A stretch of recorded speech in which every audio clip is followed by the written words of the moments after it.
चलिए नमस्कार। Platform bye नवीन Kumar Singh private limited में आप सबों का स्वागत है। 40 नंबर का डिस्कशन पॉलिटी को लेकर के प्रतिदिन हम लोग कर रहे हैं। वॉइस नहीं है, वॉइस अभी आ गया होगा, अभी वॉइस आप लोग को आ रहा होगा मेरे भाई। और अभी हम लोग पॉलिटी का कल हम लोगों ने 40 क्वेश्चन देखा था और आज भी हम लोग 40 क्वेश्चन का डिस्कशन देखेंगे। बहुत अच्छा क्वेश्चन आपके सामने है और क्वेश्चन क्या है उसको देखते हैं, क्वेश्चन की प्रकृति को देखते हैं और समझने का प्रयास करते हैं। क्वेश्चन कहता है कि निम्नलिखित कथनों पर विचार करिए। यहां पे कुछ कथन दिए गए हैं और इस पर आपको विचार करना है।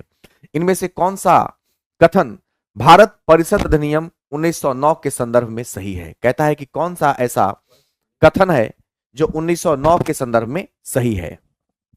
क्या अभी आवाज आ रहा है? क्या आप हमारी बात को सुन रहे हैं? तो यस लिखिए, साउंड है। चलिए अब देखिए हुआ क्या। 1905 का बात है। 1905 में बंगाल का विभाजन किया कर्जन ने क्या किया? कर्जन ने किया बंगाल का विभाजन। और बंगाल का जो विभाजन किया, वो बंगाल का विभाजन करने का जो उद्देश्य था, उद्देश्य क्या था उसको समझ लेंगे। बंगाल विभाजन करने का जो उद्देश्य था वो क्या था? तो भाई मेरे उद्देश्य जो था वो हिंदू मुस्लिम एकता को तोड़ना था। हिंदू मुस्लिम, चलिए यहां पे देखते हैं। तो जो क्वेश्चन था, तो हम जो कह रहे थे वो समझना है बात को। हम कह रहे थे कि 1905 की बात है। 1905 में बंगाल का विभाजन हुआ। 1905 में क्या हुआ? 1905 में बंगाल का विभाजन हुआ, याद रखना है। 1905 में क्या हुआ? बंगाल का विभाजन हुआ। और बंगाल का जो विभाजन है वो किया किसने? तो भाई वो किया कर्जन ने। कर्जन ने उद्देश्य क्या था? इसका उद्देश्य क्या था? तो उद्देश्य था हिंदू मुस्लिम एकता को तोड़ना। हिंदू मुस्लिम एकता को तोड़ना, एकता को तोड़ना था उद्देश्य। अब देखो हुआ क्या कि जैसे ही बंगाल का विभाजन हो जाता है, जैसे ही होता है बंगाल का विभाजन, तो बंगाल के विभाजन होने के बाद जो मुस्लिम थे उन्होंने, मुस्लिम ने, जिसमें एक नाम आता है आगा खां का। क्या नाम आता है? आगा खां का। इसने मुस्लिम लीग की स्थापना करने का सोचा और मुस्लिम लीग का स्थापना किया कब? 1906 में। और 1906 में मुस्लिम लीग का स्थापना हो गया। आगा खां जाकर के मिलता है लॉर्ड मिंटो से, क्योंकि कर्जन बंगाल का विभाजन करके और इंग्लैंड चला जाता है। उसके जगह पर कौन आता है? तो लॉर्ड मिंटो द्वितीय आता है, लॉर्ड मिंटो आता है। तो आगा खां मुस्लिम लीग का स्थापना करता है। आगा खां जाकर के लॉर्ड मिंटो से मिलता है। लॉर्ड मिंटो आश्वासन देता है कि ठीक है, हम मुसलमानों को अलग पृथक निर्वाचक क्षेत्र देंगे। और मुसलमानों को अलग पृथक निर्वाचक क्षेत्र देने के उद्देश्य से 1909 में मार्ले मिंटो सुधार आया। मार्ले जो था वो सचिव था और मिंटो जो था वायसराय था। तो याद रखिएगा 1909 में मार्ले मिंटो सुधार क्यों आया? तो मुस्लिमों को पृथक निर्वाचक क्षेत्र देने के लिए आया। तो वही आपको इस पर विचार करके और आपको इसका जवाब देना है। चलिए जवाब की ओर चलते हैं। क्वेश्चन कहता है इस अधिनियम के अनुसार ब्रिटिश सरकार ने सांप्रदायिक निर्वाचन मंडल का भी प्रारंभ किया। सही बात है, 1909 मार्ले मिंटो सुधार के तहत ही तो सांप्रदायिक निर्वाचक मंडल लाया गया था, मतलब मुसलमानों को पृथक निर्वाचक क्षेत्र देने की बात कही गई थी। तो सही है, ये वाला ऑप्शन सही है। भारत शासन अधिनियम को भारत सचिव और वायसराय के नाम पर मार्ले मिंटो सुधार भी कहा जाता है। सही है, 1909 को मार्ले मिंटो सुधार भी कहा जाता है। मार्ले जो था वो भारत का सचिव था और मिंटो जो था वो भारत का वायसराय था। तो ये भी सही है। सी क्या कहता है? इस व्यवस्था के तहत परिषद की कुछ सीटें मुस्लिमों के लिए आरक्षित कर दी गई। सही बात है, यही तो उद्देश्य था, मुसलमानों को पृथक निर्वाचक क्षेत्र देने की ही तो बात की गई थी। तो क्या हो जाएगा? सी भी सही है। यानी कि इसका रियल जो आंसर होगा इसमें से सारा का सारा सही होगा। तो इसका आंसर हो जाएगा इनमें से सभी, ऑप्शन नंबर डी, उपयुक्त में से सभी विकल्प क्या हैं? तो सही हैं। चलिए अगला क्वेश्चन की तरफ चलते हैं। सूची 1 को सूची 2 से आपको मिलान करना है। मिलान करना है, एक तरफ दिया गया है भारतीय संविधान के तत्व और एक तरफ दिया गया है लिया कहां से गया है। वो बहुत अच्छा प्रश्न है और यह प्रश्न स्टैंडर्ड लेवल का माना जाता है। चलिए इसको ध्यान से देखते हैं। राज्य के नीति निर्देशक तत्व, राज्य का जो नीति निर्देशक तत्व है यह आयरलैंड से लिया गया है। यानी कि ए का हो जाएगा 3। बी का देखते हैं क्या होगा? मूल अधिकार, मूल अधिकार जो है यह अमेरिका के संविधान से लिया गया है, यानी कि बी का हो जाएगा 4। सी का देखते हैं समवर्ती सूची। समवर्ती सूची की बात करें तो यह ऑस्ट्रेलिया के संविधान से लिया गया है। तो सी का हो जाएगा 1 और डी का बच गया कौन 2। तो 3 4 1 2 3 4 1 2 ऑप्शन नंबर बी हो जाएगा। चलिए अगला प्रश्न देखते हैं। 6 वर्ष की आयु से 14 वर्ष की आयु के बीच के सभी बच्चों को शिक्षा का अधिकार किसमें है? राज्य के नीति निर्देशक सिद्धांत में है, मूल अधिकार में है या संवैधानिक अधिकार में है? तो याद रखिएगा कि 6 वर्ष से 14 वर्ष तक के बच्चों को शिक्षा का अधिकार यह अनुच्छेद 21 के क में कहा गया है। क्या कहा गया है? तो स्पष्ट रूप से कहा गया है कि 6 वर्ष से 14 वर्ष के बच्चों को 14 वर्ष के बच्चों को निशुल्क शिक्षा क्या दिया जाएगा? निशुल्क शिक्षा दिया जाएगा, ऐसी बात कही गई है। तो याद रखना है। और अनुच्छेद 21 जो आता है वह आता है मूल अधिकार के अंतर्गत। मूल अधिकार की बात करें तो मूल अधिकार की चर्चा हम करते हैं किसमें? भाग 3 में। अनुच्छेद कितना में? तो अनुच्छेद 12 से 35 में। और 12 से 35 के बीच में ही तो 21 के क भी आता है, इसलिए इसका आंसर क्या हो जाएगा? ऑप्शन नंबर बी हो जाएगा। चलिए अगला प्रश्न देखते हैं। आपको यहां पे मिलान करना है कि एक तरफ राष्ट्रपति हैं और एक तरफ उनका कार्यकाल दिया हुआ है। एक तरफ राष्ट्रपति हैं और एक तरफ कार्यकाल दिया हुआ है। पहले बीबी गिरी भारत के चौथे राष्ट्रपति थे, जाकिर हुसैन तीसरे थे, नीलम संजीव रेड्डी छठे थे और फखरुद्दीन अली अहमद 5वें राष्ट्रपति थे। हमने क्रम भी एक तरफ बता दिया। अब हम इसके कार्यकाल की तरफ देखते हैं। इसके कार्यकाल की अगर बात करें तो फखरुद्दीन अली अहमद का जो कार्यकाल रहा है वो रहा है 1974 से 1977 तक, यानी कि ए का हो जाएगा 2। बी का देखते हैं। बी का हो जाएगा संजीव रेड्डी का जो कार्यकाल है 1977 से 82 तक रहा है, यानी कि हो जाएगा 3। सी की बात करते हैं। डॉक्टर जाकिर हुसैन का कार्यकाल रहा है 1967 से 1969 तक, तो यह हो जाएगा ऑप्शन नंबर 4। और डी की बात करें तो बच गया कौन? 1 बच गया। तो 2 3 4 1 2 2 3 1 4 है, नहीं हमको 2 3 4 1 चाहिए। ऑप्शन नंबर सी हो जाएगा। भारत के प्रधानमंत्री की नियुक्ति के समय, बहुत अच्छा क्वेश्चन है कि भारत के प्रधानमंत्री के नियुक्ति के समय क्या देखना होता है? भारत के प्रधानमंत्री के नियुक्ति के समय क्या देखना पड़ता है? जरूरी नहीं है कि वह संसद के दोनों सदनों में से एक का आवश्यक रूप से सदस्य हो, परंतु उन्हें 6 माह के अंदर आवश्यक रूप से दोनों में से एक सदन का सदस्य हो जाना चाहिए। एक बात सुनिएगा, अगर कोई भी प्रधानमंत्री बनता है, जरूरी नहीं है कि लोकसभा का चुनाव लड़े या राज्यसभा का चुनाव लड़े, कोई जरूरी नहीं है।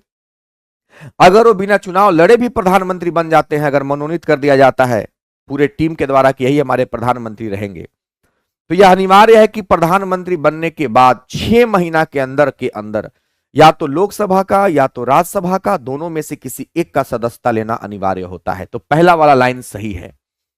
जरूरी नहीं है कि वह संसद के दोनों सदनों में से एक के आवश्यक रूप से सदस्य हो। कोई जरूरी नहीं है कि प्रधानमंत्री लोकसभा या राज्यसभा का सदस्य होबे करे, नहीं भी हो सकते, लेकिन प्रधानमंत्री अगर बन जाते हैं तो यह अनिवार्य है कि दोनों सदन में से किसी एक सदन का सदस्य होना अनिवार्य हो जाता है, बनने के बाद जरूरी है।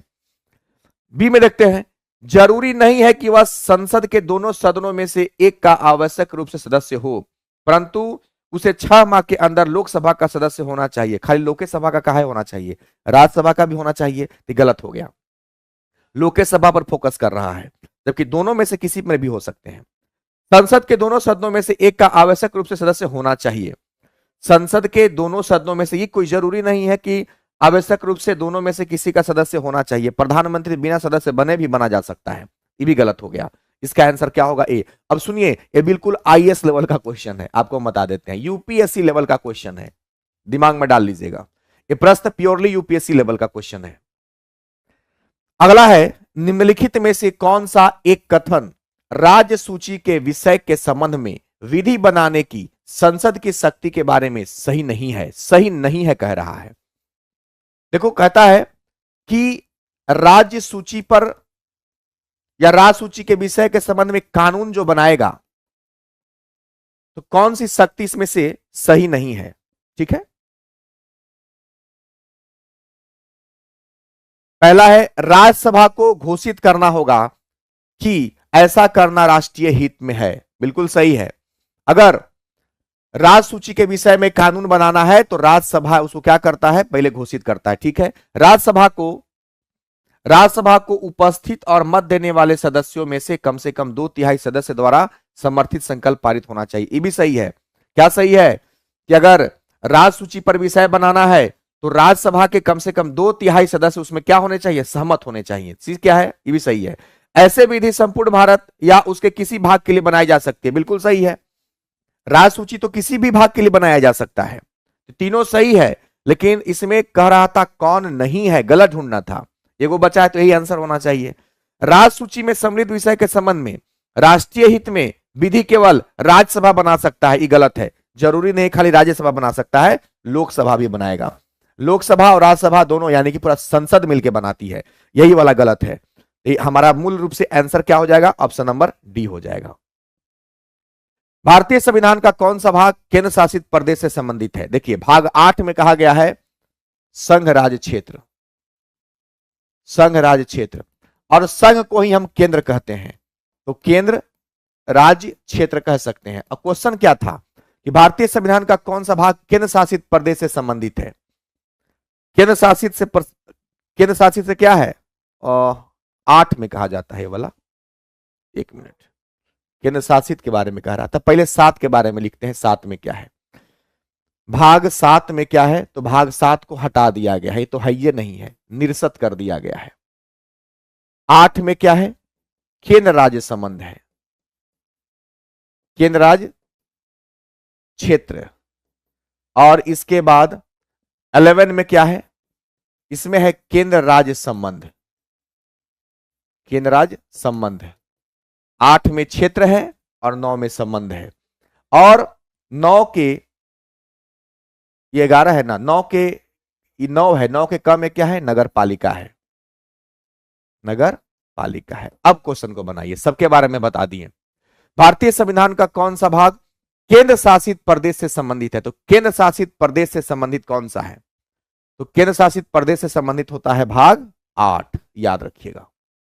कौन होता है, भाग 8 होता है। सरकार की पंचायती राज प्रणाली की प्रमुख विशेषताएं क्या है। देखो पंचायती राज प्रणाली की विशेषता पूछ रहा है भाई, पंचायती राज की बात कर रहा है, तो इनमें सामान्यतः सरकार की 3 श्रेणियां होती है। सही बात है, बलवंत राय मेहता ने, बलवंत राय मेहता को पंचायती राज व्यवस्था का, पंचायती राज व्यवस्था का, पंचायती राज व्यवस्था का वास्तुकार कहा जाता है, वास्तुकार, वास्तुकार कहा जाता है। और याद रखिएगा इन्होंने त्रिस्तरीय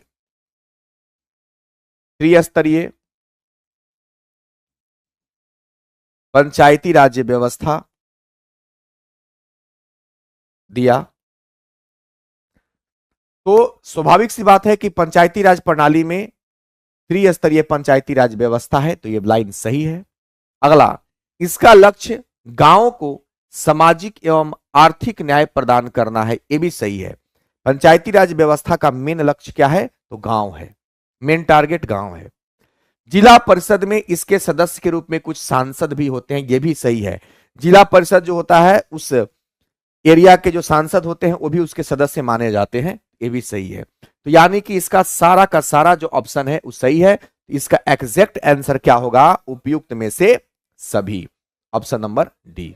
एक बात और याद रखिएगा नोट करके, पंचायती राज दिवस कब मनाते हैं। पंचायती राज दिवस मनाते हैं 24 अप्रैल को। और एक नोट याद रखिएगा कि पहली बार पंचायती राज व्यवस्था कहां लागू किया गया, तो राजस्थान में। राजस्थान के नागौर जिला के बगदरी गांव में किया गया और 2 अक्टूबर 1959 को किया गया। ये सब पॉइंट याद रखिएगा। क्लियर है? चलिए, जनहित याचिका दायर की जा सकती है। देखो, जनहित याचिका का मतलब होता है, जैसे मान लो कुछ ऐसा आप चलते चलते रोड पर देख लिए, कुछ लोगों को आपने देखा या कुछ समाज में कुछ ऐसा होता हुआ देखा जो आपको अच्छा नहीं लगा, तो आप याचिका दायर कोर्ट में कर सकते हैं कि समाज में ऐसा गंदगी है या समाज में हो रहा है जो कि अच्छा नहीं है। जरूरी नहीं है कि याचिका स्वयं के हित के लिए ही दायर किया जाए, समाज के लिए भी किया जा सकता है। तो याचिका दायर आप उच्च न्यायालय में भी कर सकते हैं और सर्वोच्च न्यायालय में भी कर सकते हैं। तो याचिका दोनों जगह दायर किया जाता है, याद रखिएगा, उच्च न्यायालय में भी और सर्वोच्च न्यायालय में भी। तो इसका जो आंसर है, जनहित याचिका दोनों जगह दायर कर सकते हैं, इसका आंसर होगा ऑप्शन नंबर सी। अगला है, क्षेत्रीय परिषदों का सृजन हुआ है। बहुत अच्छा क्वेश्चन है और हम आपको बता दें, जितना भी अभी सेट चल रहा है सब एकदम बीपीएससी से भी अपर लेवल का क्वेश्चन लिया गया है। ये दिमाग में रखिएगा, बीपीएससी से अपर लेवल का क्वेश्चन लेने के पीछे का उद्देश्य क्या रहा है कि क्वेश्चन किसी प्रकार का आपसे छूटे नहीं। चलिए, क्वेश्चन कहता है कि क्षेत्रीय परिषदों का सृजन कैसे हुआ है। देखिए, क्षेत्रीय परिषद का जो सृजन, हर क्षेत्र में परिषद है, संविधान के द्वारा नहीं हुआ है बल्कि संसदीय कानून के द्वारा हुआ है। संसद ने बैठ करके, यानी कि संसद में दोनों सदन, लोकसभा और राज्यसभा, दोनों बैठ करके और परिषदों के लिए क्या बनाते हैं, कानून बनाते हैं। तो याद रखिएगा, वन लाइनर के फॉर्म में क्वेश्चन है कि क्षेत्रीय परिषदों का सृजन हुआ है, कैसे हुआ है। तो याद रखिएगा, क्षेत्रीय परिषदों का जो सर्जन होता है उस संसदीय कानून द्वारा होता है। अलग अलग क्षेत्र में परिषदें अलग अलग के फॉर्म में होती है, तो ये संसद डिसाइड करता है। तो याद रखिएगा, कानून बना के, सरकारी संकल्प द्वारा नहीं, संविधान द्वारा भी ऐसा कुछ नहीं कहा गया है, राष्ट्रीय विकास परिषद इसमें बिल्कुल इन्वॉल्व नहीं रहता है। याद रखिएगा, क्षेत्रीय परिषद का सृजन संसदीय कानून द्वारा किया जाता है। निम्नलिखित में से कौन सा कथन संघ लोक सेवा आयोग के संबंध में सत्य है। बहुत अच्छा क्वेश्चन है, सुनिएगा, थोड़ा सा रुक जाइएगा।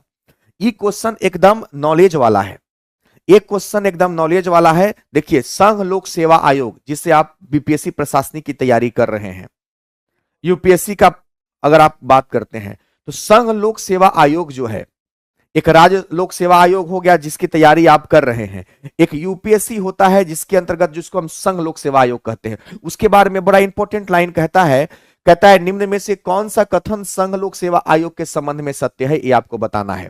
कहता है, आयोग के सदस्य और अध्यक्ष का कार्यकाल 5 वर्ष का होता है। एकदम गलत है, एकदम गलत है। याद रखिएगा, थोड़ा सा नोट करके, क्या याद रखिएगा, याद ये रखिएगा कि संघ लोक सेवा के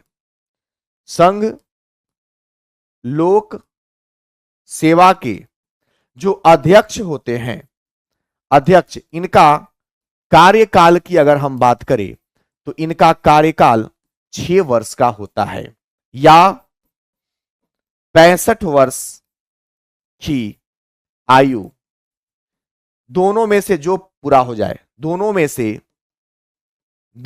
से जो पहले पूरा हो जाए, जो पहले पूरा हो जाए। और एक बात और याद रखिएगा नोट करके कि भारत के राष्ट्रपति द्वारा नियुक्त किए जाते हैं कौन, संघ लोक सेवा आयोग के अध्यक्ष। तो याद रखना है, हम लिख देते हैं कि संघ लोक सेवा आयोग के अध्यक्ष राष्ट्रपति द्वारा नियुक्त किए जाते हैं, नियुक्त और साथ साथ हटाए भी जाते हैं, हटाए भी जाते हैं। तो याद रखना है, पहला तो गलत हो गया कि आयोग के सदस्य और अध्यक्ष का कार्यकाल 5 वर्ष का होता है, गलत बात है। आयोग के सदस्य और अध्यक्ष 62 वर्ष तक की उम्र तक अपने पद पर रहते हैं, गलत। 62 नहीं बल्कि 65 वर्ष तक रहते हैं। राष्ट्रपति सदस्य और अध्यक्ष को अपनी मर्जी से हटा सकता है, क्या यह सही बात है? नहीं, राष्ट्रपति सदस्य और अध्यक्ष को अपनी मर्जी से नहीं हटा सकता है, उसके लिए प्रोविजन होता है। अगर अध्यक्ष और सदस्य अगर दोषी पाए जाते हैं तो उसके लिए प्रोसेस है, डायरेक्ट राष्ट्रपति, जैसे राज्यपाल को हटा सकते हैं राष्ट्रपति डायरेक्ट, कोई दिक्कत नहीं है। तो जिस प्रकार से राज्यपाल को राष्ट्रपति हटा सकते हैं, उस प्रकार से संघ लोक सेवा आयोग के सदस्य और अध्यक्ष को नहीं हटाया जा सकता है। ये भी गलत हो गया, ये भी गलत हो गया, ये भी गलत हो गया। अब एक ऑप्शन बचा है, संविधान के भाग 14 में संघ लोक सेवा आयोग के संबंध में बताया गया है, बिल्कुल सही बात है। भाग 14 में तो एक ही इसका आंसर, मतलब इस क्वेश्चन से बहुत चीज सीखने को मिला कि संघ लोक सेवा आयोग का कार्यकाल 6 वर्ष का होता है या तो 65 वर्ष की आयु तक होता है, जो पहले पूरा हो जाए। संघ लोक सेवा आयोग की नियुक्ति राष्ट्रपति करते हैं, हटाते भी राष्ट्रपति है, पर उसका एक प्रोसेस है, अपनी मर्जी से नहीं हटा सकते हैं। हटा सकते हैं, हटाने का अधिकार है, लेकिन वर्ड जो लग गया अपनी मर्जी से, ये वैलिड नहीं होगा। तो इसका आंसर होगा option number D. People war group नामक आतंकवादी संगठन कहां स्थित है? यह तो क्वेश्चन अभी तक मात्र हम अपने जीवन काल में 2 बार देखे हैं, ये तीसरा बार क्वेश्चन हम देखने को हमको मिला है। तो पीपुल्स वार ग्रुप नामक जो आतंकवादी संगठन स्थित है, यह त्रिपुरा में है, असम में है, नागालैंड में है या आंध्र प्रदेश में है? तो देखिए, यह एक आतंकवादी संगठन है जो कि आंध्र प्रदेश में पाई जाती है, याद रखिएगा। वन लाइनर के फॉर्म में इसको याद रखिएगा बस। निम्नलिखित कथनों पर विचार करना है। भारत में महानगर योजना समिति, अब देखिए एकदम अलग और इंपॉर्टेंट क्वेश्चन, हट के क्वेश्चन है कि भारत में महानगर योजना समिति की बात आपसे कहा गया है। तो क्या है भाई? भारतीय संविधान के प्रावधानों के अंतर्गत गठित होती है, बिल्कुल सही है। भारत में महानगर योजना भी है, और यह योजना क्या है? देखो, महानगर योजना जो है, बड़े बड़े महानगरों को विकसित करने के लिए यह योजना लाई जाती है। तो याद रखना है कि भारतीय संविधान के प्रावधान के अंतर्गत गठित होता है क्या? भारत में महानगर योजना समिति, तो सही है। दूसरा क्या है? उस महानगरीय क्षेत्र के लिए विकास योजना प्रारूप तैयार करती है, ये भी सही है। भारत में महानगर योजना समिति संविधान के तहत गठित की गई है, और जहां भी यह योजना समिति रहता है, वह योजना समिति वहां के महानगरीय क्षेत्र को विकसित करता है, दोनों सही है। तीसरा क्या है? उस महानगरीय क्षेत्र में सरकार की प्रायोजित योजनाओं को लागू करने का पूर्ण दायित्व पूरा करती है, नहीं। सरकार की प्रायोजित योजनाओं को लागू करने का पूर्ण दायित्व भारत में महानगर योजना समिति को नहीं है। भारत में महानगर योजना समिति सिर्फ योजना प्रारूप तैयार करती है, ना कि लागू करती है। सिर्फ प्रारूप तैयार करेगी, लागू कौन करेगी? सरकार करेगा, और उसके अधीनस्थ लोग करेंगे। याद रखिएगा, ये बहुत डीपली क्वेश्चन, और हमको कहने में तनिक पहला और दूसरा सही होगा, ये गलत हो जाएगा। इसका आंसर हो जाएगा केवल 1 और 2। आपको बता दे, प्योरली यूपीएससी लेवल का क्वेश्चन मेरे भाई, प्योरली यूपीएससी लेवल का क्वेश्चन।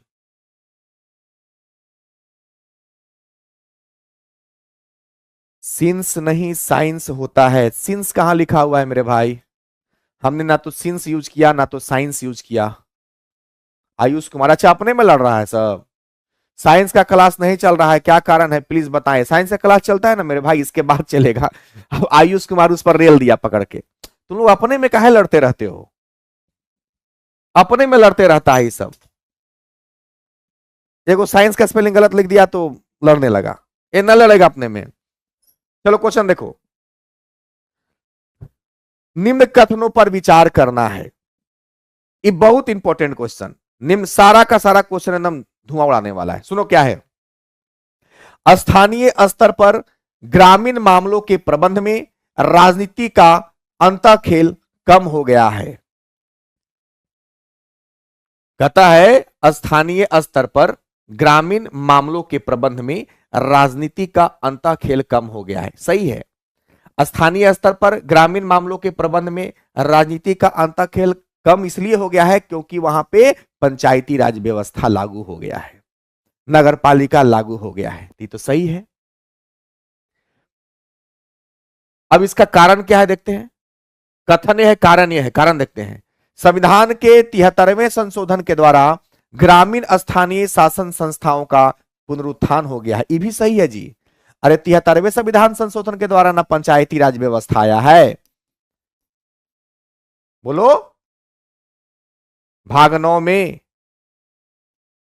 और अनुसूची 11 में, तो दोनों तो सही है, लेकिन ई कुछ और कह रहा है, ई कुछ और कह रहा है। दोनों सही है, यानी कि दोनों ए और आर दोनों सही है, और आर ए का सही स्पष्टीकरण है। बिल्कुल सही है, दोनों अपने जगह पे सही है।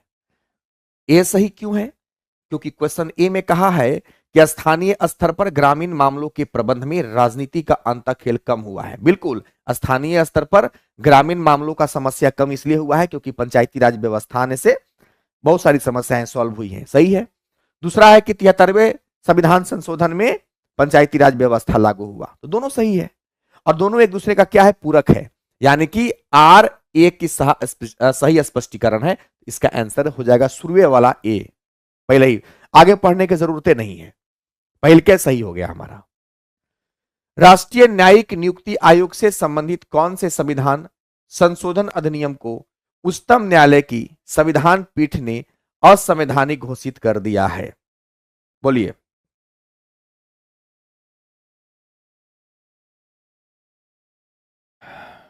बोलिए, देखिए याद रखिएगा, राष्ट्रीय न्यायिक नियुक्ति आयोग से संबंधित कौन से संविधान संशोधन अधिनियम को उच्चतम न्यायालय की संविधान पीठ ने असंवैधानिक घोषित कर दिया है?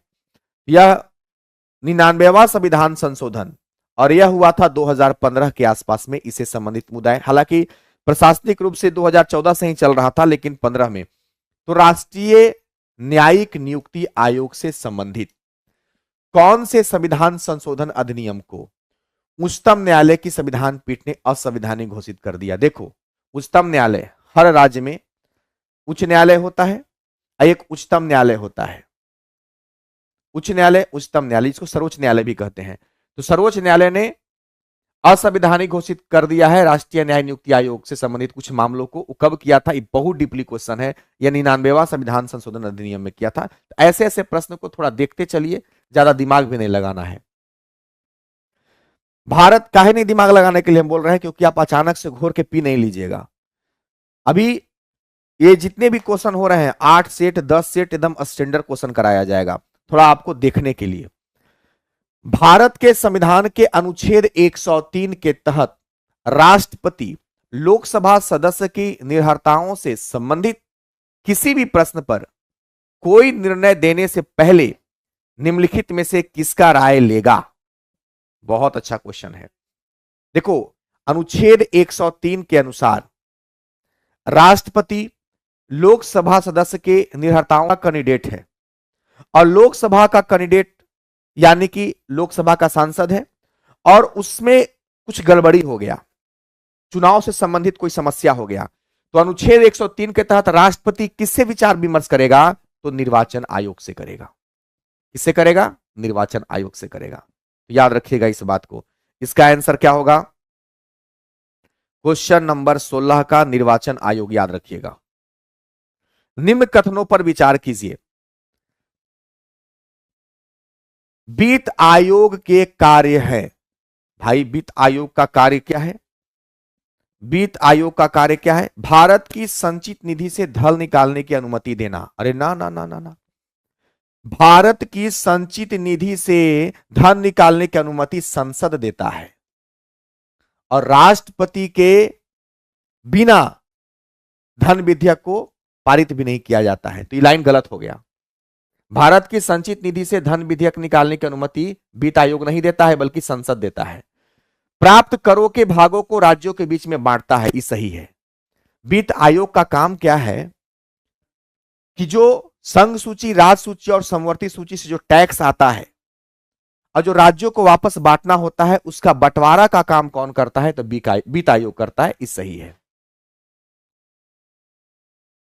इसके बाद सहायता अनुदान के लिए राज्यों के आवेदन पर विचार करना। जैसे बिहार है और बिहार केंद्र सरकार को चिट्ठी भेजेगा कि बिहार को कुछ पैसे की जरूरत है, सहायता कीजिए, तो उस चिट्ठी पर प्रकाश डालने का काम कौन करेगा? वित्त आयोग। तो ये भी सही है। चौथा देखते हैं, संघ सरकार तथा राज्य सरकार, संघ सरकार तथा राज्य सरकार के बजट के प्रावधानों के अनुसार करों की उगाही कर रही है या नहीं, इसकी देखरेख करना। नहीं भाई, संघ सरकार और राज्य सरकार टैक्स ले रहा है कि नहीं ले रहा है, ये देखने वाला वित्त आयोग कौन होता है? वित्त आयोग का काम ही नहीं है। ये भी गलत हो गया। तो सिर्फ 2 गो लाइन जो है वो आपका सही होगा, यानी कि 2 और 3, ऑप्शन नंबर बी। राष्ट्रीय आपातकाल में लोकसभा की अवधि कितना होती है? देखिए, राष्ट्रीय आपातकाल में नहीं बढ़ाई जा सकती, गलत है, बढ़ाई जाती है। जब तक आपातकाल रहे तब तक के लिए बढ़ाई जा सकती है, नहीं, यह भी गलत है। तब तक के लिए नहीं बढ़ाई जा सकती है, यह भी गलत है। क्या होगा भाई? केवल 1 वर्ष के लिए बढ़ाई जा सकती है, यह भी गलत है। आपातकाल की समाप्ति तक बढ़ाई जा सकती है, लेकिन एक समय में केवल 1 वर्ष के लिए बढ़ाई जा सकती है। परफेक्ट आंसर डी होगा। देखो, अगर राष्ट्रीय आपातकाल लग जाए, आपको पता है ना कि राष्ट्रीय आपातकाल की चर्चा 352 अनुच्छेद में किया गया है, और 1965 में, 1971 में और 1975 में 3 बार आज तक भारत में राष्ट्रीय आपात लगा है। 1965 में जब भारत का चीन के साथ युद्ध हो रहा था, 1971 में जब भारत का पाकिस्तान के साथ हो रहा था, और 1975 में जब देश में आंतरिक कलह था। अगर आपातकाल लागू हो जाता है और किसी की सरकार अगर चल रही हो और सरकार कार्यकाल पूरा करने वाला है, उस कंडीशन में लोकसभा की अवधि को बढ़ाया जाता है 1 वर्ष के लिए। लेकिन 1 वर्ष बढ़ाया जा सकता है, तब तक बढ़ाया जा सकता है जब तक कि आपातकाल खत्म ना हो जाए। लेकिन मान लो कि 2 साल आपातकाल रहा, तो रेगुलर 2 साल के लिए नहीं बढ़ाया जा सकता है, पहले 1 साल के लिए बढ़ाया जाएगा, फिर दूसरे टर्म में 1 साल के लिए बढ़ाया जाएगा। ये बहुत इंपॉर्टेंट क्वेश्चन है और बहुत डीपली नॉलेज वाला क्वेश्चन है। देखिए, निम्नलिखित कथनों पर विचार कीजिए। भारत में शेयर बाजार तथा फ्यूचर्स बाजार में हुए लेन देन पर टैक्स कौन लेता है? कौशल किशोर कहते हैं कि सर, एक क्वेश्चन कहां मिलेगा, हम लोग गांव में रहते हैं, बता दीजिए ना प्लीज। ठीक है कौशल किशोर, हम इसके लास्ट में हम आपको बता देंगे, ठीक है? सुनिएगा ध्यान से। पहला बात कि एक होता है संघ सूची, और संघ सूची जो है वो अलग अलग विषयों पर टैक्स लेती है। संघ सूची जो है, संघ सूची कहिए या केंद्र सूची कहिए, एक होता है राज्य सूची, एक होता है समवर्ती सूची। ध्यान से समझिएगा, संघ सूची के अंतर्गत क्या क्या आता है। संघ सूची जो कर लगाती है वही है कि भारत में शेयर बाजार तथा फ्यूचर्स बाजार में हुए लेन देन पर कर कौन लगाती है। तो खाली शेयर बाजार पर क्यों देखेंगे, इस पर संघ द्वारा लगाए जाते हैं, याद रखिएगा। आंसर हो गया, आंसर बन गया हमारा। लेकिन थोड़ा इसको समझिए, संघ सरकार जो है उस शेयर बाजार पर टैक्स लगाती है। संघ सरकार और किन किन चीजों पर लगाती है?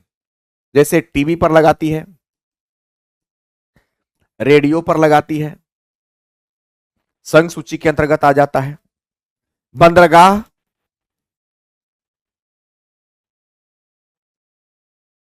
बंदरगाह आता है, और क्या और आता है? बैंक, बैंकिंग आता है, जीवन बीमा आता है, शेयर मार्केट आता है ना, विदेश मामले आते हैं। इस सब उसके अंतर्गत आता है। जितने भी टैक्स आते हैं वो सब संघ सूची में जाता है। तो वही था, शेयर बाजार तथा फ्यूचर्स बाजार में हुए लेन देन का कर किसके पास? तो संघ सरकार द्वारा लगाए जाते हैं। राज्य सरकार को टैक्स कहां कहां से आता है ये भी देख लेते हैं। तो कृषि से आता है, और कहां से आता है? तो इसके अंतर्गत कृषि आता है, पुलिस आता है, जेल आता है, न्याय आता है, सिंचाई भी आता है, पशुपालन आता है ना? क्या आता है? पशुपालन आता है, मनोरंजन आता है, और क्या आता है? पंचायत आता है, है ना। इसके बाद लोक स्वास्थ्य आता है, बहुत सारी चीजें हैं जो कि इसके अंतर्गत आते हैं। बहुत सारी चीजें लिखा जा सकता है, पर जितना जानना है उतना ही जानेंगे तो परफेक्ट होगा आपके लिए। चलिए आगे बढ़ते हैं। केंद्र राज्य संबंध को विशेष रूप से किस प्रसंग में सम्यूनिसिपल कहा जाता है, यानी कि किस विषय में इसको कहा जाता है। देखिए, केंद्र राज्य संबंध को विशेष रूप से किस प्रसंग में, पढ़िएगा यहां पे, सम्यूनिसिपल संबंध कहा जाता है। तो यह कहा जाता है योजना प्रक्रम में राज्य पर केंद्र के नियंत्रण के प्रसंग में। याद रखिएगा, यानी कि केंद्र राज्य संबंध की बात करें तो यह हमको पढ़ना है भाग 11 में। क्या में पढ़ना है? भाग 11 में पढ़ना है। और केंद्र राज्य संबंध को विशेष रूप से किस प्रसंग में एक प्रकार से सम्यूनिसिपल कहा जाता है, तो योजना प्रक्रम के संबंध में कहा जाता है। एक क्वेश्चन थोड़ा सा मतलब है, लेकिन इसमें वो मजा नहीं है जो आना चाहिए था, तो इसको एक बार समझने का प्रयास कीजिएगा। इसका आंसर होगा डी। और केंद्र राज्य संबंध की चर्चा जो किया गया है भाग 11 में किया गया है। किसी विधेयक पर संवैधानिक उपबंध के तहत राज्यपाल की सिफारिश अपेक्षित थी, किंतु बिना राज्यपाल की सिफारिश उसे राजस्थान विधानसभा में पूरा स्थापित किया गया और उसने पारित करके राज्यपाल को भेज दिया। अब क्वेश्चन को फिर से पढ़िए और समझने का प्रयास कीजिए। कहता है किसी विधेयक पर संवैधानिक उपबंध के तहत राज्यपाल की सिफारिश अपेक्षित है। बिल्कुल जरूरी है। कोई भी विधेयक भैया कानून तब बनेगा जब उस पर राज्यपाल हस्ताक्षर करेंगे। ये राज्य के केस में ऐसा होगा, केंद्र सरकार के केस में राष्ट्रपति हस्ताक्षर करेंगे। तो किसी विधेयक पर संवैधानिक उपबंध के तहत राज्यपाल की सिफारिश अपेक्षित थी, किंतु बिना राज्यपाल के सिफारिश उसे राजस्थान विधानसभा में पूरा स्थापित किया गया और उसने पारित करके राज्यपाल को भेज दिया। अब क्या होगा? अब देखो क्वेश्चन में कह ही रहा है ना, किसी भी विधेयक को संवैधानिक उपबंध तभी माना जाता है, किसी भी विधेयक को कानून तब माना जाता है जब उस पर राज्यपाल हस्ताक्षर करता है। लेकिन एक ऐसा कांड हो गया राजस्थान में जिसमें राज्यपाल की सूची, राज्यपाल की जो है ना आज्ञा नहीं लिया गया, विधानसभा जो था अपने में निपटाया और कानून लागू कर दिया। तो अब क्या होगा? मतलब राज्यपाल इसमें सम्मिलित नहीं हुआ। जब तक राज्यपाल हस्ताक्षर नहीं करेगा, राज्य के द्वारा बनाया गया कोई भी जो विधेयक है वो कानून नहीं बनता है। तो क्वेश्चन के माध्यम से पहले बताया गया कि देखो भैया, कोई भी विधेयक संवैधानिक उपबंध तब होता है जब उस पर राज्यपाल हस्ताक्षर करते हैं, लेकिन राजस्थान एगो ऐसा कांड किया कि उसमें राज्यपाल की अनुमति नहीं लिया। तो अब क्या होगा? जब राज्यपाल अनुमति नहीं दिया, मतलब हस्ताक्षर नहीं किया, तो क्या वो कानून मान्य होगा? नहीं होगा। तो जहां राज्यपाल अनुमति देता है तो वह अधिनियम अवधि मान्य नहीं होगा। यानी कि क्वेश्चन एकदम डीपली हम तो देख रहे हैं, जितना भी प्रश्न अब मिल रहा है सब एकदम हायर लेवल का क्वेश्चन दिया हुआ है। क्वेश्चन प्रथम दृष्टया में कोई भी साधारण बालक इसको नहीं बना पाएगा, इतना हम गारंटी देते हैं। जब तक इसको एक बार दो बार आप नहीं पढ़िएगा तब तक आपके दिमाग में अटेगा नहीं। याद रखिएगा, इसका आंसर होगा ए। उच्चतम न्यायालय के न्यायाधीशों का वेतन निर्धारित किया जाता है। हाँ, ये साधारण और सिंपल क्वेश्चन है। देखिए, याद रखिएगा, उच्चतम न्यायालय के न्यायाधीश का जो वेतन है, उच्चतम न्यायालय के न्यायाधीश का जो वेतन है वो संसद द्वारा तय किया जाता है। किसके द्वारा? संसद द्वारा। देखो एक बात बताते हैं, हम पहले एक चर्चा कर देते हैं। ऐसे सबसे पहले उच्च न्यायालय लेते हैं। हर राज्य में उच्च न्यायालय है और पहला। दूसरा ले लेते हैं उच्च न्यायालय के मुख्य न्यायाधीश। उच्च न्यायालय के मुख्य न्यायाधीश ये हर एक राज्य में होते हैं। अब यहां आइए, सर्वोच्च न्यायालय, सर्वोच्च न्यायालय के न्यायाधीश और एक वो है सर्वोच्च न्यायालय के मुख्य न्यायाधीश। इन लोग का वेतन बताते हैं कितना है। अभी वर्तमान में कितना है? सर्वोच्च न्यायालय के मुख्य न्यायाधीश। अब ध्यान से समझना है, ये तो क्लियर हो गया कि उच्चतम न्यायालय के न्यायाधीशों का वेतन का निर्धारण संसद द्वारा किया जाता है। राष्ट्रपति नहीं, कानून नहीं, मंत्रिपरिषद नहीं, सीधे संसद, लोकसभा और राज्यसभा बैठेगी और उस पर क्या करेगा? चर्चा करेगा। तो उच्चतम न्यायालय के न्यायाधीशों का वेतन निर्धारित किया जाता है संसद के द्वारा। लेकिन वाकई में वेतन इन लोगों को मिलता कितना है? तो ध्यान से देखिएगा, उच्च न्यायालय, वह उच्च न्यायालय जो हर राज्य में होता है, उनकी जो सैलरी होती है वो 2,25,000 होता है, याद रखिएगा। लेकिन हर राज्य के उच्च न्यायालय होते हैं, हर राज्य में उसका जो मुख्य न्यायाधीश है, उच्च न्यायालय के न्यायाधीश का जो अन्य न्यायाधीश होते हैं उनको इतना मिलता है, उच्च न्यायालय के जो मुख्य न्यायाधीश होते हैं उनको कितना मिलता है? उनको मिलता है 2.5 लाख, याद रखना। अब आ जाओ सर्वोच्च न्यायालय के न्यायाधीश, इनको मिलता है 2.5 लाख। और सर्वोच्च न्यायालय के मुख्य न्यायाधीश जो सबसे टॉप पे होता है उसको मिलता है 2,80,000, याद रखना। ये डाटा है, इसको स्क्रीनशॉट में ले लेना।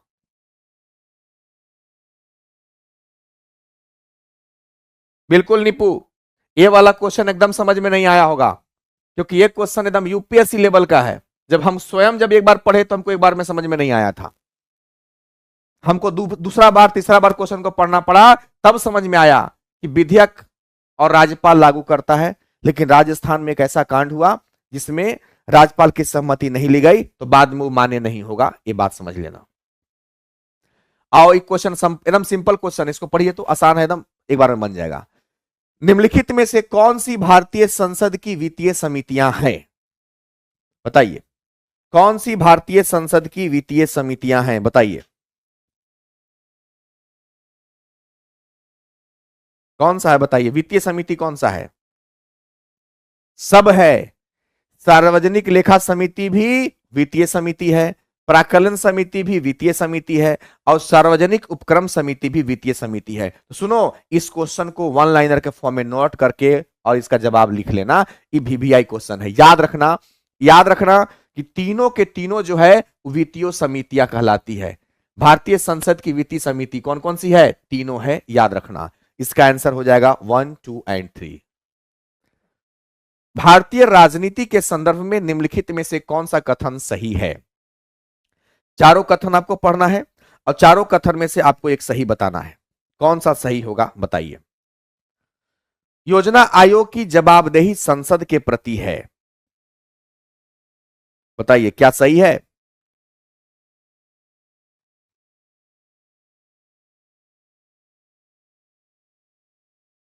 भारतीय राजनीति के संदर्भ में निम्नलिखित कथन में से कौन सा सही है? तो योजना आयोग की जवाबदेही संसद की है, नहीं, गलत है। योजना आयोग की जवाबदेही संसद की नहीं होती है। क्लियर है? राष्ट्रपति संसद के किसी एक सदन के सत्राधीन न होने पर अध्यादेश जारी करता है, यह सही है। अनुच्छेद 143 के तहत कहा गया है योजना आयोग की जवाबदेही संसद के प्रति नहीं होती है। योजना आयोग जो है वो स्वतंत्र है। योजना आयोग को अब हम क्या बोलते हैं? नीति आयोग कहते हैं। क्या बोलते हैं? नीति आयोग कहते हैं। और जैसे पहले पंचवर्षीय योजना चलता था, उसी के जगह पर 2014 से इसको नीति आयोग कहा जाने लगा है। तो योजना आयोग की जवाबदेही संसद के प्रति नहीं होती है, याद रखिएगा। राष्ट्रपति संसद के किसी एक सदन के सत्राधीन न होने पर ही अध्यादेश जारी करता है, सही बात है। राष्ट्रपति के पास अध्यादेश जारी करने की शक्ति है अनुच्छेद 143 के तहत, और यह तब जारी करता है जब सदन सत्र में नहीं हो और यह राष्ट्रपति को लगे कि अभी फिलहाल कानून की जरूरत है, तो वह अध्यादेश जारी करेंगे। उच्चतम न्यायालय के न्यायाधीश के रूप में नियुक्त होने की न्यूनतम आयु 40 वर्ष है, गलत, 35 वर्ष होता है। ये भी गलत हो गया। ए को सही है, सी भी गलत, ए भी गलत। राष्ट्रीय विकास परिषद केंद्रीय वित्त मंत्री और सभी राज्यों के मुख्यमंत्रियों से ही गठित होता है, नहीं भैया, जरूरी नहीं है कि राष्ट्रीय विकास परिषद जो होता है उसमें वित्त मंत्री हो या सभी राज्य के मुख्यमंत्री हो, ये कोई जरूरी नहीं है। तो ये भी गलत हो गया। तो इसका आंसर कौन होगा? ये भी गलत है। इसका सिर्फ आंसर होगा ऑप्शन नंबर बी, कि राष्ट्रपति अध्यादेश जारी करता है अगर संसद सत्र में नहीं हो। मतलब पूरा एकदम निचोड़ के क्वेश्चन पूछा है, याद रखना। राज्यसभा के सदस्य बनने हेतु अर्हताओं के संबंध में निम्नलिखित अभिकथनों पर विचार कीजिए। राज्यसभा के लिए, ये अच्छा क्वेश्चन है और सिंपल क्वेश्चन है, इसको आराम से आप बना सकते हैं। चलिए, राज्यसभा के लिए बताइए क्या क्या अर्हता होगा। राज्यसभा के लिए उम्र कम से कम 30 वर्ष होना चाहिए, सही है। राज्यसभा, लोकसभा के लिए 25 वर्ष होना चाहिए और राज्यसभा के लिए 30 वर्ष होना चाहिए, सही है। अगला क्या है, जहां से अभ्यर्थी को निर्वाचित किया जाना है उस राज्य की मतदाता सूची में मतदान के रूप में पंजीकृत होना चाहिए, ये गलत है। कोई जरूरी नहीं है कि जिस राज्य से उसको चुनाव लड़ना है उसी राज्य के मतदाता सूची में उसका नाम हो। भारत के किसी भी राज्य के मतदाता सूची में उसका नाम रहेगा तो राज्यसभा का चुनाव लड़ सकता है, तो ये गलत हो गया, पहला सही है। तीसरा क्या है, राज्य के अंतर्गत लाभ का पद धारित नहीं होना चाहिए, बिल्कुल सही है। यानी कि लाभ के पद पर नहीं होना चाहिए, दिवालिया या पागल नहीं होना चाहिए, ये भी सही है। तो पहला और तीसरा सही हो गया, ऑप्शन नंबर बी। मतलब क्वेश्चन इस प्रकार से दिया गया है कि जब तक आपको डिटेल में नॉलेज नहीं रहेगा आप प्रश्न नहीं बना सकते हैं। आप सोचिएगा फांकी मार के चल जाए, पूरा उस टॉपिक के बारे में 4 लाइन आपको पता होना चाहिए। अभी लोकसभा के बारे में क्वेश्चन पूछा है, देखो इससे पहले राज्यसभा के बारे में था, अब लोकसभा के बारे में क्या है। देखो, लोकसभा के उपाध्यक्ष के संदर्भ में निम्नलिखित कथनों पर विचार कीजिए। देखिए, कथन को पढ़ने से पहले हम आपको एक बात बता देते हैं, सुनिएगा। लोकसभा में एक होता है अध्यक्ष और एक होता है उपाध्यक्ष। अब एक बात हमेशा समझना, हम जो बताने जा रहे हैं, लोकसभा का जो अध्यक्ष होता है वो जीती हुई पार्टी का नेता, जीती हुई पार्टी से होता है, जिसकी सरकार होती है, जिसकी सरकार होती है। और उपाध्यक्ष हमेशा विपक्ष से बनाया जाता है, विपक्ष से बनाया जाता है। एक चीज समझ में आ गया कि लोकसभा में अध्यक्ष हमेशा सरकार का व्यक्ति होता है और उपाध्यक्ष हमेशा विपक्ष का व्यक्ति होता है। अब लोकसभा के उपाध्यक्ष के संदर्भ में ही क्वेश्चन हमसे पूछ रहा है और जितना भी दिया हुआ होगा सब उसी से संबंधित दिया होगा, तो हम पहले ही क्लियर कर दिए कि देखो उपाध्यक्ष जो होता है वो हमेशा विपक्ष का होता है। तो चलो क्वेश्चन को पढ़ने का प्रयास करते हैं। लोकसभा के कार्य पद्धति और कार्य संचालन नियमों के अनुसार उपाध्यक्ष का निर्वाचन उस तारीख को होगा जो अध्यक्ष नियत करेंगे, इस सही है। लोकसभा का जो अध्यक्ष होता है वही डिसाइड करता है कि किस तारीख को उपाध्यक्ष बनेगा, इस सही है। एकदम डीपली नॉलेज की बात कर रहा है, ये क्वेश्चन नहीं अपने आप में परिपूर्ण गाथा है इसका। चलो ऑप्शन नंबर अब देखते हैं बी। यह अज्ञापक उपबंध है कि लोकसभा के उपाध्यक्ष के रूप में किसी प्रतियोगी का निर्वाचन या तो मुख्य विपक्षी से दल से होगा या शासक दल से होगा, ये गलत हो गया। हमेशा विपक्षी दल से होगा, शासक दल से कभी नहीं होगा। अब ये हम डिटेल बता दिए, उपाध्यक्ष हमेशा विपक्ष दल से होगा, मुख्य विपक्ष दल से या शासक दल, दोनों कह रहा है लेकिन ये गलत हो गया क्योंकि शासक दल से कभी भी विपक्ष, शासक दल से कभी भी उपाध्यक्ष नहीं बनता है। सदन की बैठक की अध्यक्षता करते समय उपाध्यक्ष की शक्ति वैसी होती है जैसे कि अध्यक्ष की होती है, गलत है। अगर सदन में अध्यक्ष नहीं है तो उसके जगह पर उपाध्यक्ष कार्यभार को संभालेगा, लेकिन वो पावर नहीं आ पाएगा। जैसे राष्ट्रपति में क्या होता है, राष्ट्रपति का पद खाली होता है तो उपराष्ट्रपति कार्यवाहक राष्ट्रपति के रूप में कार्य करते हैं, सैलरी राष्ट्रपति वाला मिलता है, पावर राष्ट्रपति वाला मिलता है। लेकिन लोकसभा के केस में ऐसा नहीं होता है। लोकसभा के केस में अगर सदन में अध्यक्ष अनुपस्थित है तो उस सदन की कार्यवाही उपाध्यक्ष चलाएगा जरूर, लेकिन जो पावर अध्यक्ष के पास था वो पावर उपाध्यक्ष को नहीं मिलेगा, याद रखना। तो गलत हो गया। उपाध्यक्ष की नियुक्ति के बारे में सुस्थापित संसदीय पद्धति यह है कि प्रस्ताव अध्यक्ष द्वारा रखा जाता है और प्रधानमंत्री द्वारा विधिवत समर्थित होता है, गलत बात है। उपाध्यक्ष की नियुक्ति के लिए प्रस्ताव अध्यक्ष द्वारा नहीं रखा जाता है, अध्यक्ष के पास सिर्फ इतना पावर है कि अध्यक्ष बनने के बाद उपाध्यक्ष का निर्वाचन जिस तारीख को रखना चाहे वो रख सकता है, लेकिन अध्यक्ष यह नहीं तय करेगा कि उपाध्यक्ष कौन बनेगा। उपाध्यक्ष बनने की कार्यविधि जो है वो विरोधी दल के नेता आपस में तय करते हैं कि हमारा जो हारा हुआ पार्टी होता है, जो विपक्ष में बैठता है, वो अपने में चुनता है कि मेरा विपक्ष का नेता कौन होगा। अध्यक्ष को नहीं चुनने का पावर है। पूरा का पूरा डीपली नॉलेज इसमें दिया हुआ था। नहीं, एक मिनट।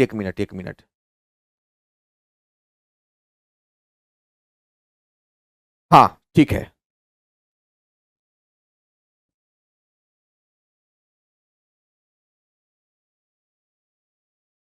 तीसरा हम पढ़े कि नहीं पढ़े? ओहो, देखिए एक लाइन हम यहां पे नहीं पढ़े। और सुनिए, तीसरा में हम पूरा लाइन पढ़े नहीं किए, उतने में भाषण दे दिए। सदन की बैठक की अध्यक्षता करते समय उपाध्यक्ष की शक्ति वैसी ही होती है जैसे कि अध्यक्ष की होती है। गलत बात है, लेकिन कुछ चीज में होती है, और उसके विनिर्णयों के विरुद्ध कोई अपील नहीं हो सकती। हाँ, यहां पे अगर वो निर्णय ले ले अध्यक्ष की अनुपस्थिति में, तो उसको फिर कोई भी चुनौती नहीं देगा, तो ये भी सही हो जाएगा। हमने लास्ट लाइन को नहीं पढ़ा, हमसे मिस्टेक हो गया। अपील वाला हमने वर्ड नहीं पढ़ा। अपील नहीं हो सकता है। देखो, अध्यक्ष वाला पावर तो उपाध्यक्ष को नहीं मिलेगा, लेकिन उपाध्यक्ष अगर किसी निर्णय को ले लेता है तो फिर उस पर कोई अपील नहीं करेगा, माने उसके निर्णय को भी क्या रखा जाएगा? इज्जत रखा जाएगा। उपाध्यक्ष के द्वारा लिया गया संसद में निर्णय को यह माना जाता है कि अध्यक्ष के द्वारा लिया गया निर्णय है, क्योंकि अध्यक्ष के पद को उस समय के लिए उपाध्यक्ष संभालते हैं। तो याद रखना, पहला और तीसरा होगा। इसका आंसर क्या होगा? 1 होगा। मतलब हम एक वर्ड अपील पर ध्यान नहीं दिए, तो ये वाला को हम खसका रहे थे। समझ लीजिए, प्योरली स्टैंडर्ड लेवल का सारा क्वेश्चन है। भारत में अविश्वास प्रस्ताव के विषय में निम्नलिखित कथनों पर विचार कीजिए। अब सुनिए, अविश्वास प्रस्ताव क्या है भैया? इसी पर आपको इस पर विचार करना है। भारत के संविधान में किसी अविश्वास प्रस्ताव का कोई उल्लेख नहीं है। सही है, भारत के संविधान में। सर आप कमेंट क्यों नहीं लेते हैं? ऐसे में मेरा डाउट क्लियर कैसे होगा? अंजू सिंह कह रही हैं। क्या है कमेंट अंजू, बताइए। क्वेश्चन 25 में उम्र 35 वर्ष होना चाहिए। क्वेश्चन नंबर 25 में, क्वेश्चन नंबर 25 में, क्वेश्चन नंबर 25 में।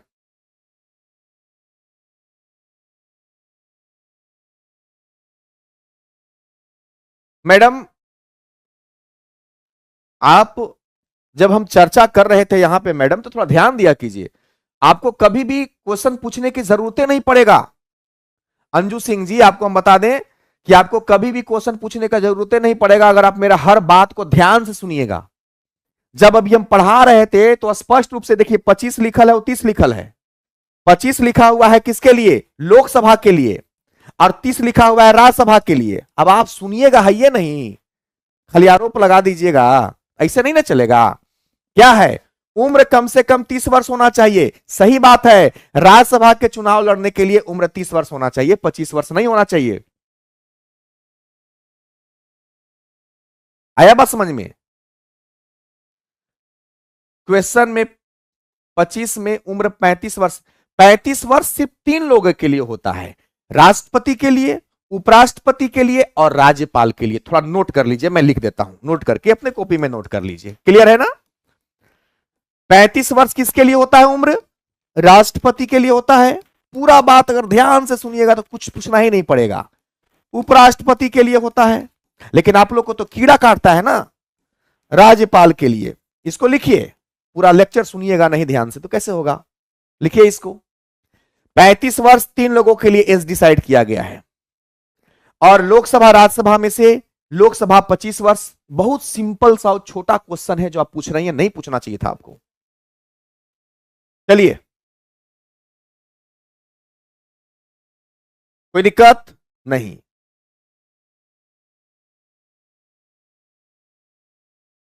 नीपू कुमारी क्या करिएगा, क्वेश्चन अभी ऐसा भी क्वेश्चन का हम लोग को आदत डालना है, फिर आसान क्वेश्चन भी हम लोग करेंगे, चिंता नहीं करो। हार्ड क्वेश्चन भी कुछ करते हैं, फिर आसान क्वेश्चन भी करेंगे। सब प्रकार के प्रश्न को हम लोग को देखना है। आइए ध्यान से समझते हैं। तो भारत में अविश्वास प्रस्ताव के विषय में निम्नलिखित कथनों पर विचार कीजिए। आपको मेरा अगर ध्यान से सुनिएगा, कुछ पूछने का जरूरत नहीं पड़ेगा। सुनिए, पहली बात नोट कर लीजिए, अविश्वास प्रस्ताव की चर्चा भारत के संविधान में कहीं नहीं है। भारत के संविधान में, भारत के संविधान में नहीं है। पहला पॉइंट याद रखिएगा कि अविश्वास प्रस्ताव के बारे में भारत के संविधान में इसकी चर्चा कहीं नहीं किया गया है। एक बात दिमाग में रखिएगा। दूसरा ऑप्शन क्या है? अविश्वास प्रस्ताव केवल लोकसभा में ही पुनः स्थापित किया जा सकता है। हां, अविश्वास प्रस्ताव क्या है? 2.5 साल पर अविश्वास प्रस्ताव, और कहीं किसी किसी प्रोसेस में साल भर में भी लाया जाता है। अविश्वास प्रस्ताव का मतलब होता है कि जो सरकार अभी है उससे हम संतुष्ट नहीं है, तो अविश्वास प्रस्ताव लाया जाता है। लेकिन अविश्वास प्रस्ताव सिर्फ लोकसभा में लाया जाता है, राज्यसभा में नहीं लाया जा सकता है। क्यों? क्योंकि राज्यसभा अस्थाई सदन है, राज्यसभा कभी टूटता नहीं है। जो अस्थाई सदन होता है, जिसको लोकसभा कहते हैं, उसमें आप अविश्वास प्रस्ताव ला सकते हैं। तो ये भी सही हो गया, पहला भी सही, दूसरा भी सही। तो इसका आंसर क्या होगा? ऑप्शन नंबर सी, 1 और 2 दोनों। वर्ल्ड पॉलिटी भी कराइएगा सर, मेरा कमेंट नहीं देख रहे हैं। अब हम खाली कमेंटे सबका देखते रहेंगे तो पढ़ावेगा कौन?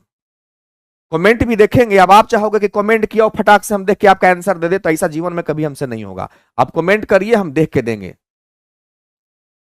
सर जी, आपके जीके जीएस का कोई बैच नहीं है? खुशबू, अभी तो कोई बैच नहीं है, सारा बैच हमारा 23 से 25 तारीख के बीच में लॉन्च होगा। घर में थोड़ा सा एक बहन की शादी है, तो उसके लिए हम व्यस्त हो जाएंगे अभी, तो इसके वजह से कोई बैच हम चालू नहीं किया कि फिर क्लास मेरा डिस्टर्ब हो जाएगा। चलिए ध्यान से समझते हैं। भारतीय संविधान में प्रतिष्ठापित राज्य के नीति के निर्देशक तत्वों के अंतर्गत निम्नलिखित प्रावधानों पर विचार कीजिए। सुनो फिर से, टारगेट वर्ड हमारा है राज्य के नीति निर्देशक तत्व के अंतर्गत निम्नलिखित प्रावधानों पर विचार कीजिए। राज्य के नीति निर्देशक तत्व की बात करें तो इसे आयरलैंड के संविधान से लिया गया है। कहां से? आयरलैंड के संविधान से लिया गया है, पहला पॉइंट। दूसरा, इसकी चर्चा भाग 4 में है। अगला, वाद योग नहीं है, यानी कि आप इसको लेके न्यायालय में नहीं जा सकते हैं। वाद योग नहीं है मतलब आप न्यायालय में नहीं जा सकते हैं। अरे सर, इसको डीपली बताने में और मजा आएगा, लेकिन अब टाइम उतना नहीं रहता है, क्या हम करें? वाद योग नहीं है, सब यूपीएससी लेवल का क्वेश्चन डाले हुए हैं। बहुत इंटरेस्टिंग क्वेश्चन। वाद योग नहीं है। अब इसकी चर्चा किया गया है मेरे भाई अनुच्छेद 36 से लेकर के 51। कुछ बेसिक बात हम आपको बता दिए, राज्य के नीति निर्देशक तत्वों के बारे में कुछ हम बेसिक बात आपको बता दिए। लेकिन अब देखते हैं ऑप्शन के हिसाब से कि क्या क्या एडजस्ट हमारा करेगा। देखते हैं। भारतीय नागरिकों के लिए समान नागरिक संहिता सुरक्षित करना। देखो, समान सिविल संहिता की चर्चा अनुच्छेद 44 में किया गया है। तो भारतीय नागरिकों के लिए समान नागरिक यानी सिविल संहिता सुरक्षित करना।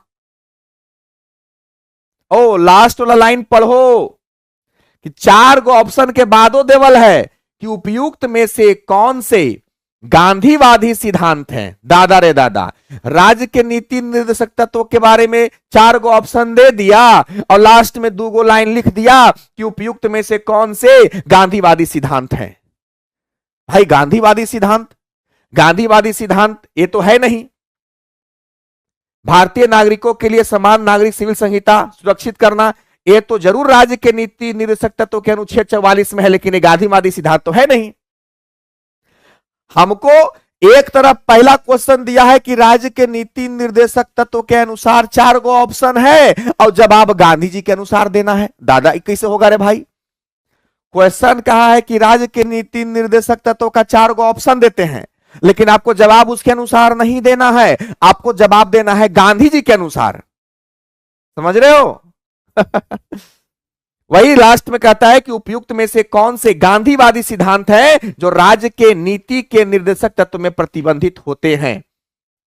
ग्राम पंचायत संगठित करना। हां, ग्राम पंचायत संगठित करना ये गांधी जी के अंतर्गत आता है। गांधी जी का ही स्व शासन का सपना था। तो ग्राम पंचायत का गठन करना, यह भी राज्य के नीति निर्देशक तत्वों के अंतर्गत ही आता है। इसकी चर्चा अनुच्छेद 40 में किया गया है। और याद रखना 36 से 51 तक राज्य के नीति निर्देशक तत्व हैं, तो 36 से 51 तक 40 आता है ना जी।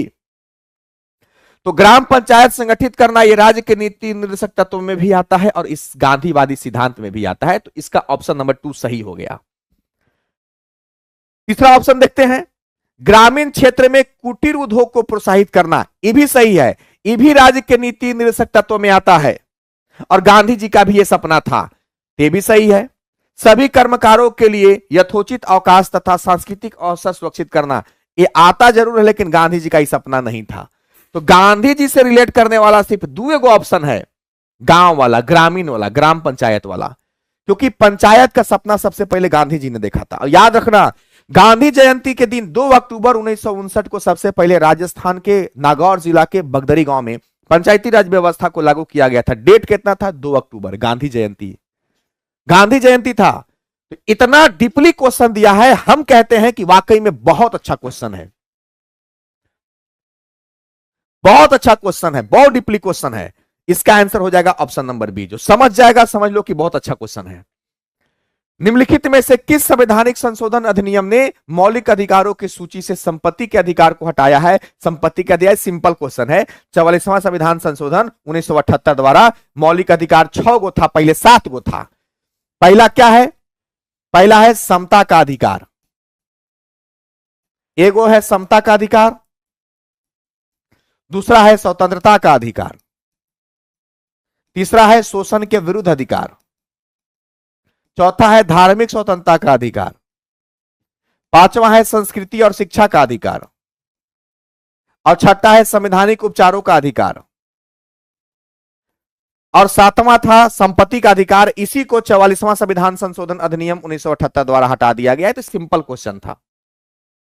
संविधान के निम्नलिखित में से किस प्रावधान के अंतर्गत भारतीय संसद को नया राज्य बनाने का अधिकार है? नया राज्य बनाने का अधिकार 3 को है। देखो अनुच्छेद 1 में क्या कहा गया है? कहा गया है भारत राज्यों का संघ है, भारत राज्यों का संघ है। अनुच्छेद 2 में क्या कहा गया है? 2 में कहा गया है नए राज्यों का प्रवेश, नए राज्यों का प्रवेश। अनुच्छेद 3 यही इसका आंसर होगा। 3 में क्या कहा गया है? कि संसद नया राज्य बना सकता है, संसद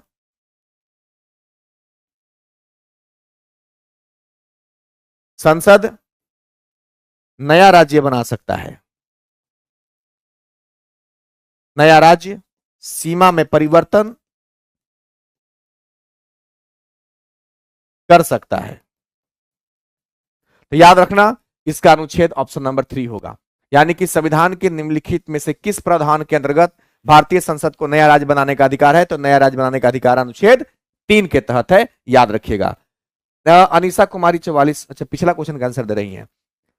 और 4 में कहा गया है कि 2 और 3 में कोई भी संशोधन करना होगा तो भारतीय संविधान के तहत नहीं होगा। तो ये वाला थोड़ा सा समझना नहीं है, कोई दिक्कत नहीं है, आप इसको खाली समझ लो, काम हमारा चल जाएगा। निम्नलिखित में से कौन सा राज्य लोकसभा में अनुसूचित जनजातियों के सर्वाधिक प्रतिनिधित्व निर्वाचित करता है?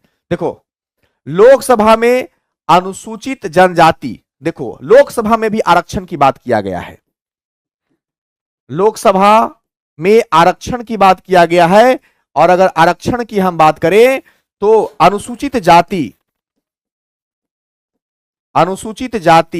यानी एससी के लिए 84 सीट है, और अनुसूचित जनजाति की अगर बात करें यानी एसटी की बात करें तो 47 सीट है। तो कहता है कि सबसे ज्यादा किस राज्य में है?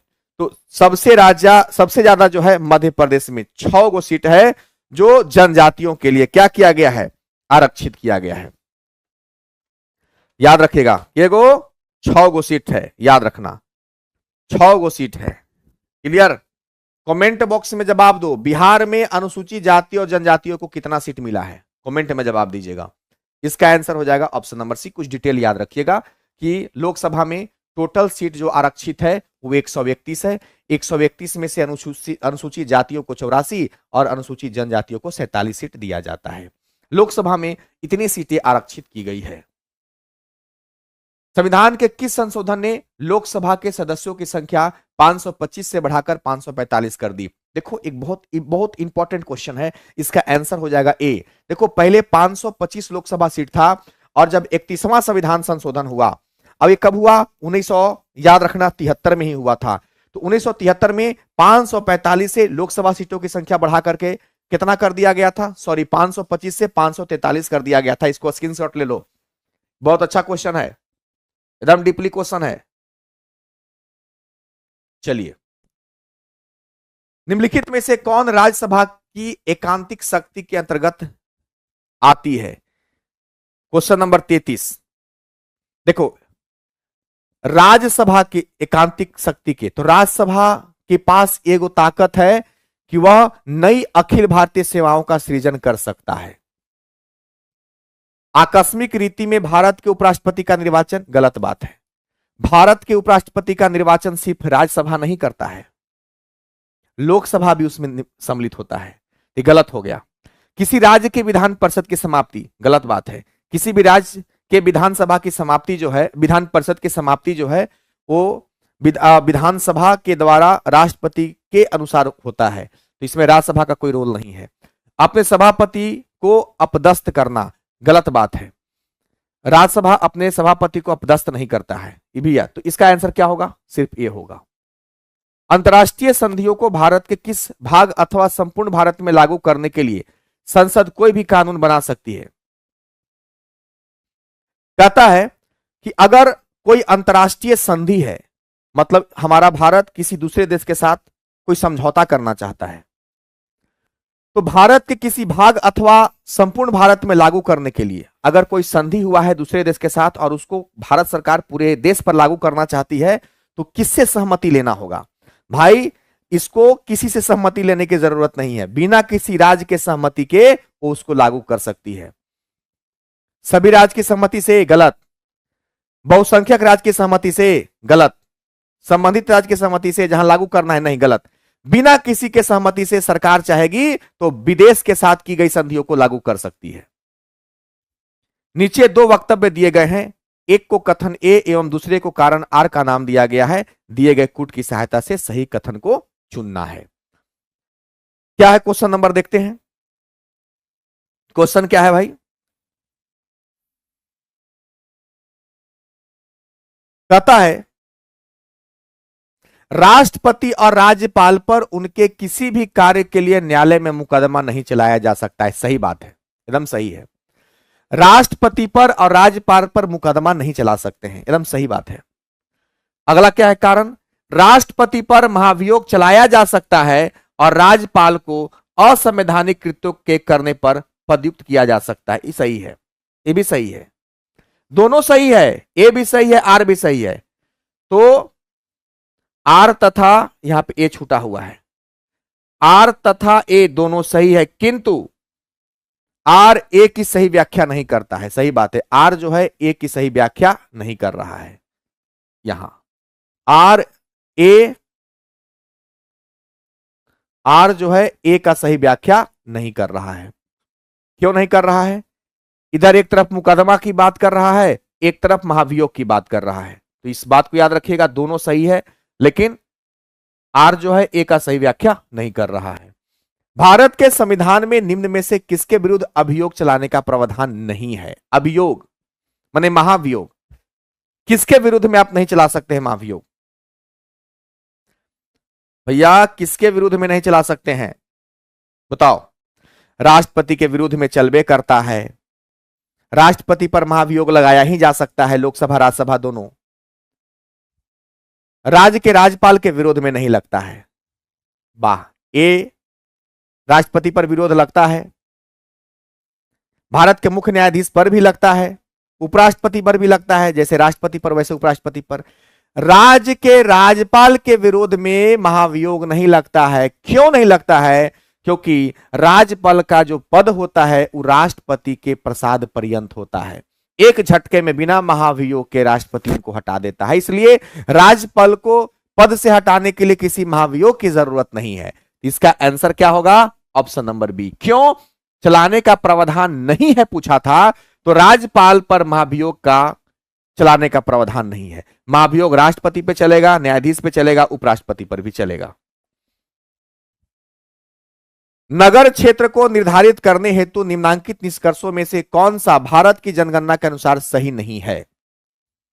भारत के जनगणना के अनुसार कौन सा सही नहीं है? जो नगरपालिका अथवा नगर निगम अथवा छावनी बोर्ड अथवा अनुसूचित एरिया कमेटी के अंतर्गत हो। सही नहीं है पूछा है, सही नहीं है पूछा है। नगर क्षेत्र को निर्धारित करने के लिए, नगर क्षेत्र कैसे निर्धारित करते हैं? जो नगरपालिका अथवा नगर निगम अथवा छावनी बोर्ड अथवा अनुसूचित एरिया कमेटी के अंतर्गत होता है उसको नगर क्षेत्र कहते हैं, सही बात है। जिसकी जनसंख्या कम से कम 5000 हो उसको नगर क्षेत्र कहते हैं, ये भी सही बात है। जिसकी कम से कम 60% पुरुष जनसंख्या अकृषीय कार्य करते हो, माने खेती नहीं करते हो, गलत बात है भाई। नगर क्षेत्र घोषित करने के लिए, नगर पालिका नगर निगम घोषित करने के लिए देखना जरूरी नहीं है कि वहां का पुरुष 60% कृषि छोड़ करके और बढ़िया काम करे, ये गलत है। जहां जनसंख्या का घनत्व कम से कम 400 व्यक्ति प्रति, जहां जनसंख्या का घनत्व कम से कम 400 व्यक्ति प्रति वर्ग किलोमीटर हो, ये भी सही है। यानी कि पहला सही है, दूसरा सही है और डी भी सही है। ए, बी और डी सही है और सी गलत है। ढूंढना क्या था? गलत ढूंढना था, सही नहीं है ढूंढना था, तो गलत वाला ही सही हो जाएगा, क्योंकि ढूंढना गलत ही था, तो सी हो जाएगा। राज्य वित्त आयोग का गठन भारतीय संविधान के अंतर्गत किया जाता है। बहुत इंपॉर्टेंट क्वेश्चन है, इसको वन लाइनर के फॉर्म में अपने कॉपी में नोट कर लेना और इसको याद कर लेना, याद रखना। तो क्वेश्चन नंबर 38,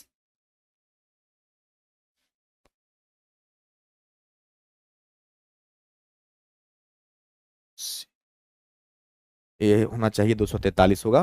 तो राज्य वित्त आयोग का गठन भारतीय संविधान के अंतर्गत किया जाता है, तो किसके अंतर्गत किया जाता है? तो याद रखना 243 जे के, सब में 243 है, एच है, आई है, जे है, तो याद रखना राज्य वित्त आयोग का गठन, नोट करके लिख लो। राज्य वित्त आयोग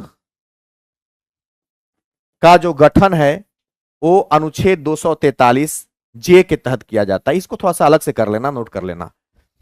संविधान के 73वें संशोधन में पंचायती राज के क्षेत्र में निम्नलिखित में से कौन सा एक प्रस्तावित नहीं किया गया था? कौन सा प्रस्तावित नहीं किया गया था आपको बताना है। सभी निर्वाचित ग्रामीण स्थानीय निकायों में सभी स्तरों पर 33% महिला आरक्षण, 1/3 महिला आरक्षण दिया गया था, ये तो सही है। पंचायती राज संस्थाओं के लिए संसाधनों के नियतन के लिए राज्य अपने वित्त आयोग का गठन करेगा। पंचायती राज संस्था के लिए वित्त आयोग का गठन नहीं होता है भैया, ये गलत है। अब यही ढूंढना ही था कि प्रस्तावित नहीं है, तो गलते वाला हो जाएगा, अब आगे पढ़ने की जरूरत नहीं है, यही इसका आंसर हो जाएगा। लास्ट वाला है, ये 40 नंबर का क्वेश्चन कल ही वाला एगो रिपीट हो गया है, कल ही क्वेश्चन आया था। बलवंत राय जो मेहता है त्रिस्तरीय पंचायती राज व्यवस्था है, अशोक मेहता द्विस्तरीय है, एल एम सिंघवी जो है स्थानीय स्वशासन पत्ति से संबंधित है, जीवी आर राव क्या है प्रतिनिधित्व के तरीके में सुधार से संबंधित है, तो इसका ऑप्शन हो जाएगा। एक क्वेश्चन कल वाला रिपीट है, तो आपको हम बता दें कि जो भी क्वेश्चन अभी दिया जा रहा है जिस भी सब्जेक्ट में, हिस्ट्री हो, ज्योग्राफी हो, पॉलिटी हो, साइंस हो, हम दावे के साथ कहते हैं यूपीएससी लेवल का क्वेश्चन दिया जा रहा है। 10 दिन 15 दिन थोड़ा इस लेवल को भी एंजॉय कीजिए और फिर आएंगे हम लोग सेकेंड लेवल पर।